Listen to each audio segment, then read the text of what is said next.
Hey everyone, Chrissy at Pinovate. This tutorial is for our absolutely adorable felt ball garland.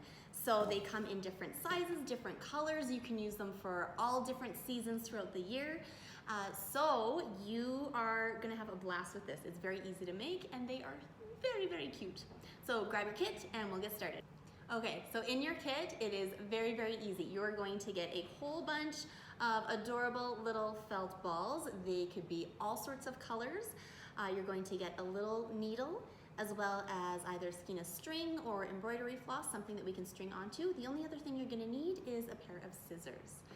So these come in different lengths. You can either get the set of 25, 50, or 100, depending on the length that you're looking for. And they come in different sizes. So most of them are 1 inch, but you can also get larger ones as well as heart shapes for Valentine's Day. So it doesn't matter what you have, all the instruction is exactly the same. So grab all your supplies and we'll get ready. So the very first step is threading our string or floss onto our needle. So what I'm going to do is hold my needle so the eye of it is pointing to the top. Now, if you take your string, it's very, very difficult to try and push that end directly in there because it's starting to fray and it starts to go all sorts of directions, and that's gonna cause you problems. So a nice quick little way to get that in there is I'm going to hold my needle with the eye at the top. I'm going to actually take my string or floss and place it over. I know it sounds funny. I'm going to hold both of those ends on the other side and pull it nice and tight. Once I have that nice and tight in my fingers, I'm going to slide my needle out. So I'm left with this tiny little bit of a loop, this little kind of rounded end on there, and with that, I can actually place that into the eye of my needle much easier. It's not fraying, it's not going in multiple directions. It has a nice end on it, so once that's in, I'm going to pull it through and my needle is ready to go. So with this, I actually don't cut my string until the very, very end. So I'm leaving all of this on here without cutting. So once your needle is thread, we're going to move on. All right, so I have all sorts of awesome felt balls that I'm going to work with. Now, before I start threading, I want to make a pattern. I want to come up and design what my garland is going to actually look like.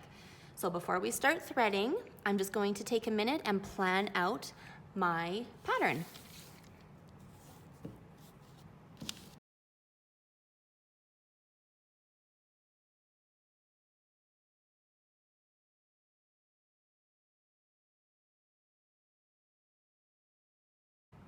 All right, so I have come up with a couple different options for my garland. And I kind of like this top one here with the black and the gold. It makes the gold stand out a little bit more, kind of like a leprechaun's gold. And then there's some nice shades of green in there as well. So I'm gonna go with this pattern, I think. And so what I'm going to do now is just prep all of my balls in that pattern, and then we're gonna get started. Okay, so I have the pattern that I like. I'm actually going to interchange the dark and light and then light and dark. I have my gold in there, I have a little bit of black, and I'm going to start and stop my garland with green. So I wanna make sure I have more green than I have yellow and gold for sure. So I am ready with my needle and I have my string on here. Again, I did not cut this. That is so I can keep going if I need to. So if I want to add more balls on there, I am able to without having to undo everything that I just did. So I'm going to start with my first one. Now you want to try and get this nice and centered all the way across. Okay, if you can't push that through with your finger, you might have to give it a little push on the table. Just be careful on the other side, obviously, for pointy reasons. Once that is through, you're just going to pull it just like you're sewing or stringing anything.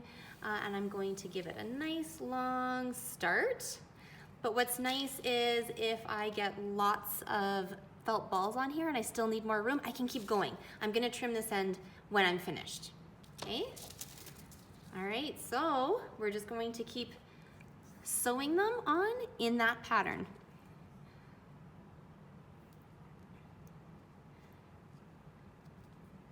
It's important to try and get it in the center as well as coming up through the center rather than too far forward or too far backwards. That way it will sit nice and straight.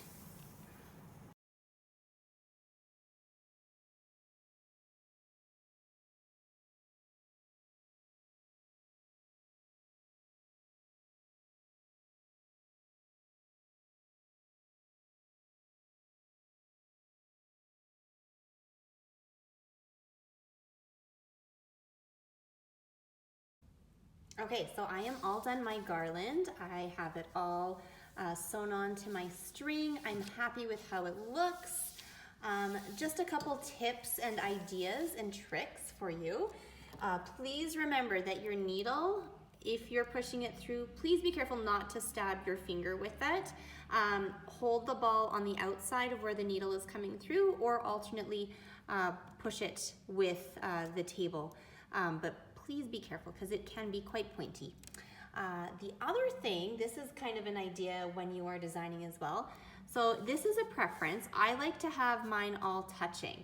If you don't, another alternative is to actually have space in between each of them to give it a different type of a look, a little bit longer garland. It's completely up to you how you want to do it. If you prefer having them spaced out, that's completely your choice. Totally an option. Personal preference, I like them touching. So either have them spaced or have them touching, whatever you like. All right, so now that my garland is finished, on the side where I originally started, this is now where I can trim it. So I'm going to leave a very long tail. It's much easier to work with a longer section than if you cut it too short. So now I can actually cut my string from my wound thread or my skein. So now it is fully separate.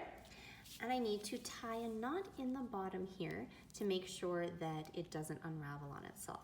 So to do that, you're just going to make a regular knot. So over, make a loop, pull the tail through, and when you're pulling that tail, you want it to be nice and close to the felt ball as possible so it prevents it from moving anywhere.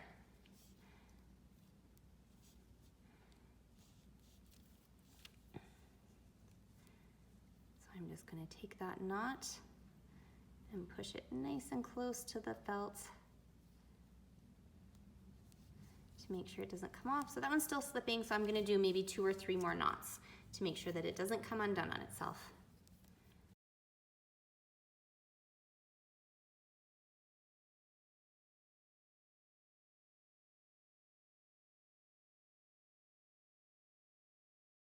All right, so I have enough knots in the end that that's going to prevent my felt from slipping off, and I'm going to do the same thing to the other side.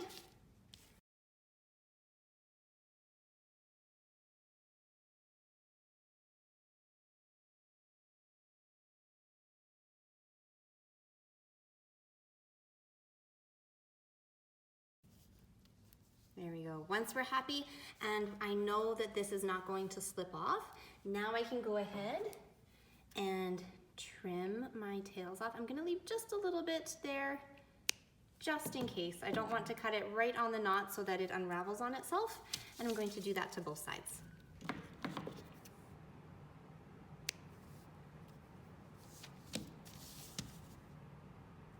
So now I have this adorable little St. Patrick's Day garland that I can use to decorate my home or perhaps my tabletop or anything really. It's so soft, kids will love it. It's such a great little craft and decor piece for any season. Thank you so much for following along our felt ball garland tutorial. They are absolutely adorable. So this one is about 50 long. You can either make it in half or you can double this length depending on what you're doing. I cannot wait to see how they turn out, what colors you pick, how long you make them, how you use them in your home. So please follow us on Instagram. Tag us in your photos at Pinovate and DIY Delivery, and follow us on YouTube and Facebook and Twitter and Pinterest, all of the different platforms. So thanks again for following along, and we'll see you later.